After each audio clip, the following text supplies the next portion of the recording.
Ciao, hi, hey guys, I'm just checking I'm live on Facebook as well. Just waiting for Facebook to upload. Yes. Ciao, hi, hey guys, it's your boy MKS here back in another video, and for today's topic I want to focus, to be honest, in my usual 4-part list videos, I wanted to focus on, and I remembered I was going to give it a different title, but anyway, on Facebook at least, but I was going to call it my mad dreams for attracting investment into intangible, but to look at how intangible can attract all possible legal, most importantly legal forms of investment. I think I put that in the description, but anyway, I've thought of like the reasons to invest in intangible and like the case for investing into or sponsoring intangible and that kind of thing, but the main thing I want to think about is how maybe intangible can attract more investment. I guess I can't really think of that many reasons as to why investors might want to invest at the moment, but hopefully intangible can learn how to find more ways to give companies reasons to invest and or sponsor intangible.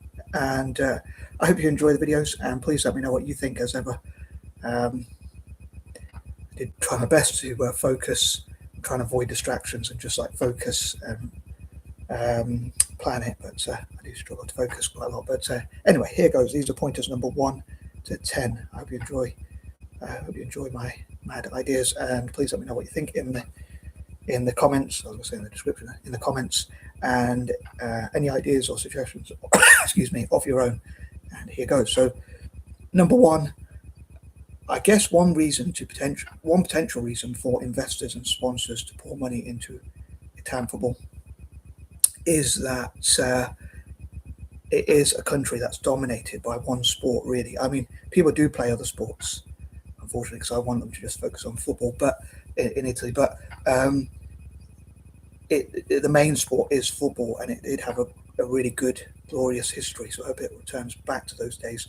So I actually another thing I meant to do and I forgot is to again, trying to avoid distractions. I was thinking of too many different things, but I was going to Google like reasons to invest in intangible, so it could give me some hints. But I guess people could always Google that, and I might Google it and copy and paste the Google search results, Googling all day. But anyway, to give reasons why. But yeah, I think I read a while back. Well, no, I read a while back on Google. Don't really read books that much, if at all. But I read that like Italy is a country that's dominated in terms of sports by football.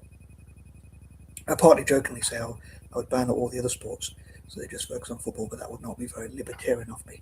But I'd love to encourage people to play as much football as possible and just focus on bringing Italy back to the top of football. Now, moving on, number 2, I normally think of like what people or organisations or companies, and in this case Italian football, could learn about how to attract investment. Maybe they could, I'd love for there to be summits and conferences. So I suppose for these videos I'm thinking more of my mad dreams and goals rather than the reasons to, like the incentives or whatever at the moment. But in the future, hopefully there'll be lots of incentives, but to invest in intangible. But they could, via Zoom, and also through inviting world's richest people, and those in Italy itself as well, and from all around the world, including those from the diaspora. Connecting with the diaspora is another idea I'll talk about a bit later, but they could invite billionaires to Italy to say what would make you want to invest in intangible. Millionaires, and especially billionaires, like what would make you want to invest in intangible, what's something that could make us more attractive towards you as an investor, and of course a sponsor. I guess the diaspora could support intangible by, and connect with their roots and be proud to support intangible by investing into and or sponsoring it, but also by supporting and following intangible. Hopefully that would give it more of a viewership, which would be more attractive towards potential sponsors. But through Zoom and through what I call physical meetings as well as virtual meetings, if you like, I suppose it would be the same sort of thing. Like the idea would be just like research. It would be I suppose it would be a form of research to find out what potential investors and sponsors are looking for, what would make them want to invest. Another thing is like looking at how to deregulate, or not deregulate necessarily, but well, maybe if they could deregulate, things or whatever, but making it easier to invest into, making it more worthwhile, making it a case for doing so. So what I was going to say is move bureaucracy. Big word for me, but and that kind of thing. But yeah, listening to potential investors and like businesses in Italy themselves could say we're proud to support Italian football, both in terms of investment and sponsorship, but also in terms of looking at ways to network with potential investors, and also giving ways to talking about what investors and sponsors and that kind of thing are looking for. I think I'm probably over-explain that, but so yeah, looking at like what can Serie A and Italian football generally learn from like the EPL and others, like the EPL being the best at marketing, like how can they learn from that, and other leagues, like what not to do and what to do, and things like that. What makes the EPL so successful in marketing and that kind of thing. What could Italy copy? Some of the things might not be copyable, like the history or whatever, but I think many of them would. And learning to market themselves and that kind of thing, like say Calcio to be cool. Calcio is cool. That kind of thing. Again, I'll put that in the description. But I'm going to move on. This could go on all day, but I'm going to move on to point number 3. And I'm covering these, I was going to say in the intro, because it's the 23rd today. So I think of like the number 23 as like, normally I think of like sympathy, empathy, compassion, fundraising, charitable work, philanthropy, basically, and that kind of thing. But because it's January, as I've said recently, I'm focusing on a more selfish thing, which is, in this case, encouraging investment and sponsorship into Italian football. Just like I thought about with like dyslexia, for Dyslexia Awareness Month, for instance. It gave me a brainwave to think like, yeah, the 23rd I could cover this topic. So number 3, providing access to markets and tax exemptions and free footballs for Italians, and like sponsors. I'd love for Italian football to work with sponsors and say, could you sponsor academies, pitches, stadiums, academies, and things like that, especially the latter, youth facilities for younger people to play as much football as possible, giving free footballs away. And another thing is like loss leading products, like giving away free footballs to people around the world, including in developing nations, to gain more support in the long term. I think that's what clubs like Man United do. That's what the EPL does well. English football does well, and that kind of thing. So there's things they could learn perhaps from others outside in point 2. I guess one of my dreams and imaginations is to see Italy win like 3 World Cups in a row and things like that.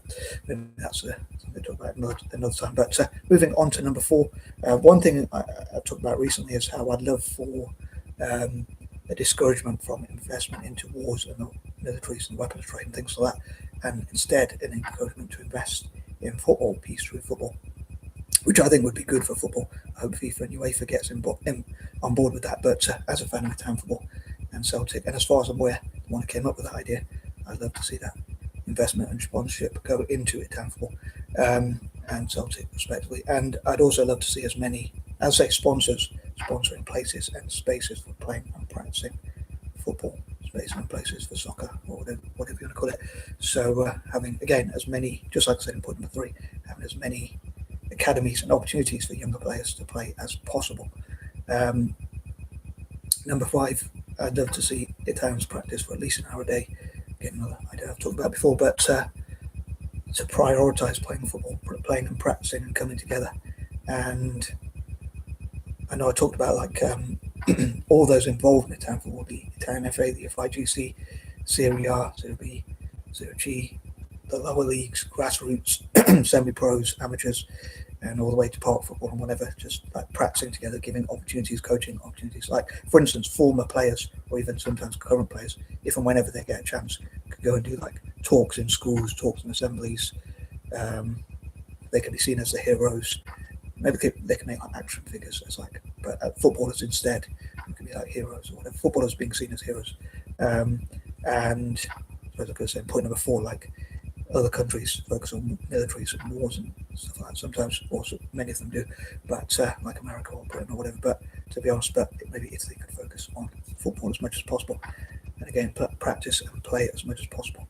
And again, another one I could say in point number 4 is I'd love for one of my visions is to see Italy become like the Swiss for football, for footy, and that kind of thing.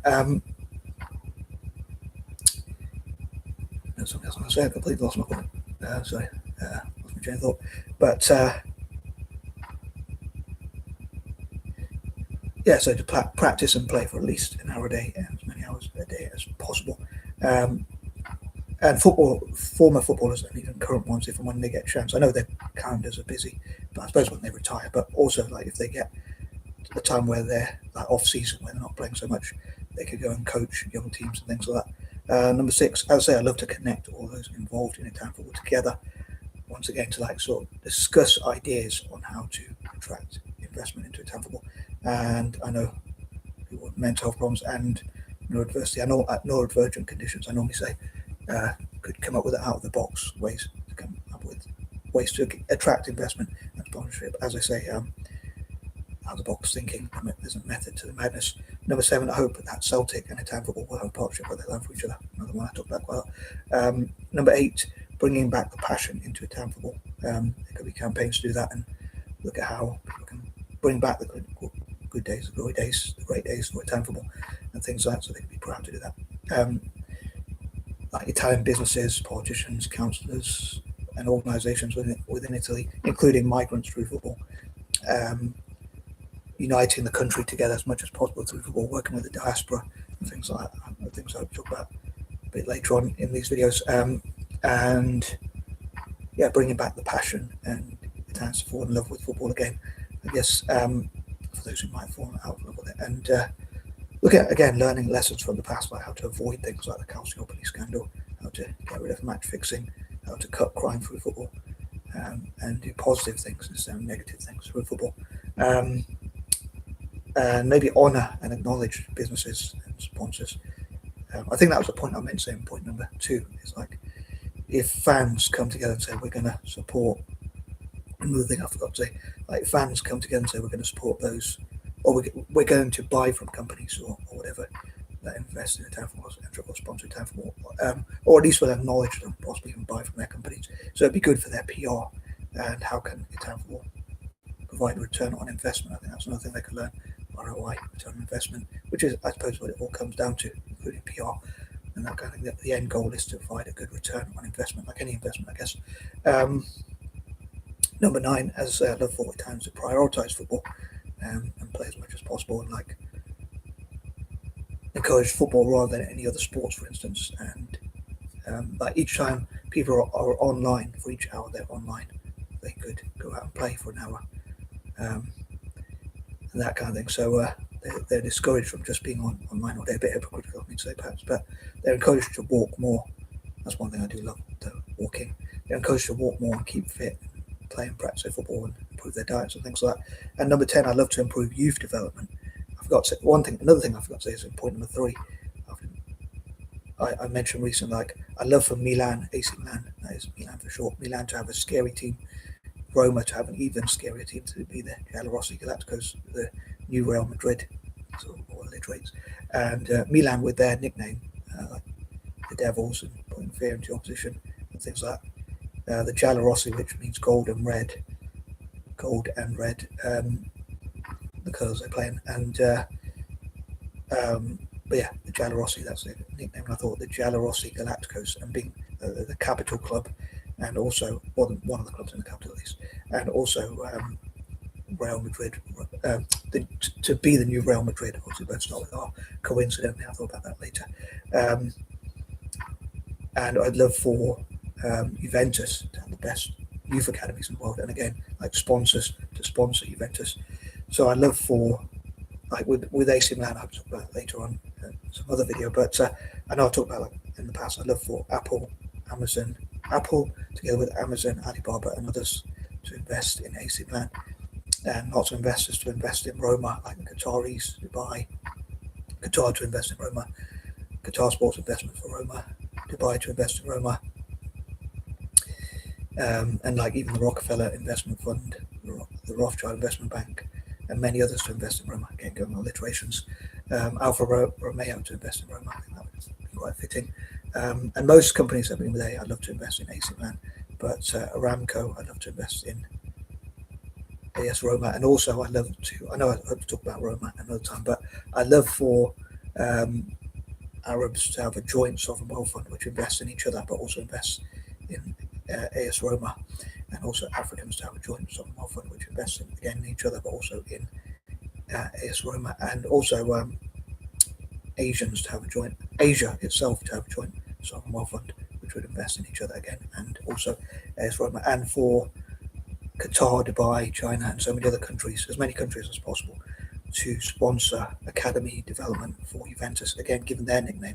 So Milan's nickname being the Devils, Roma's being, I think of like the Giallorossi Galacticos, and I thought of nicknames as well for Milan could be like Apple Calcio Milan, Amazon Calcio Milan, Alibaba Calcio Milan, and they could sell their products in their stores. But I'm hoping to talk about them another day, so I'll leave that for another day. But given their nicknames, like Milan to scare team, and then Roma to be even better, like the Giallorossi Galacticos. So I'd love for Roma to have the best players in the world, closely followed by Milan, and then also Juventus, I'll say, to have the best academies in the world, given again their nickname being youth, or well, actually, well, not even a nickname, like what their name means in English. And I'd love for them to help young people stay out of trouble, like to stop them from being juvenile delinquents. I suppose that's where the name juvenile comes from, like Juventus or whatever. Apparently, that's the Latin term for youth. So I think it would be quite fitting and apt for them to develop more younger players. And on that note, I'm out, and peace and love.